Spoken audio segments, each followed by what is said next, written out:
Everyone, this is advocate Nazim Saifi. Execution application, civil suit में जब final judgement आता है तो डिक्री को सेटिस्फाई करने के लिए हमें एग्जीक्यूशन एप्लीकेशन में आना पड़ता है।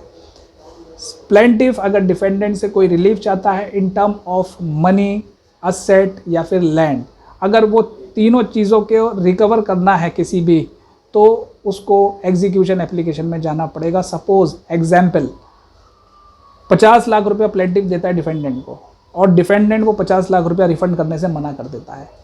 उस केस में जो फाइनल जजमेंट आया था वो आया था प्लेंटिफ के फेवर में सूट में, लेकिन वो सूट को जो फाइनल जजमेंट आया है डिफेंडेंट मानने से इनकार कर रहा है। अब उसको 50 लाख रुपया प्लेंटिफ को रिकवर करना है तो वो एग्जीक्यूशन एप्लीकेशन में रिकवर करेगा। अब प्रोसेस में बता देता हूँ। मैंडेटरी इंजंक्शन लिमिटेशन पीरियड जो है वो 12 साल का है एग्जीक्यूशन एप्लीकेशन में। अदर देन मैंडेटरी में 3 साल का लिमिटेशन है। हर कोर्ट का अपना एग्जीक्यूशन का एक फॉर्मेट होता है, उस हिसाब से हमें एक सर्टिफाइड कॉपी डिक्री की अटैच करके टेंडर करना पड़ता है कोर्ट में। जो जजमेंट डेटर है यानी कि डिफेंडेंट, अब ये इन नाम से बुलाए जाएंगे। जो प्लेंटिफ है वो है डिग्री होल्डर और जो डिफेंडेंट है वो है judgment debtor. Court judgment debtor को जो उसने ऑर्डर कंप्लाई नहीं किया सूट का फाइनल जजमेंट के तौर पे, अब उसको रिप्लाई फाइल करने के लिए in term of objection court में बुलाता है। अब वो ऑब्जेक्शन के अगेंस्ट में जो डिग्री होल्डर है वो रिप्लाई फाइल करता है।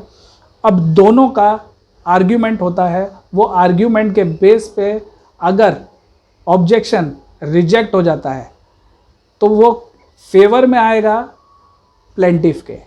अगर ऑब्जेक्शन एक्सेप्ट हो जाता है तो जो एग्जीक्यूशन एप्लीकेशन है वो डिसमिस हो जाएगी।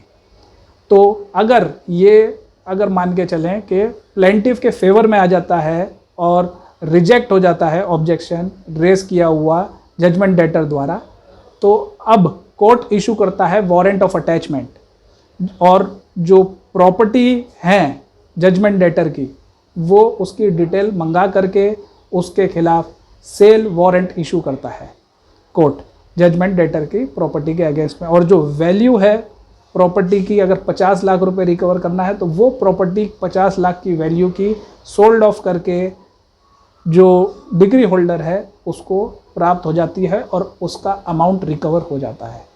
Thank you very much.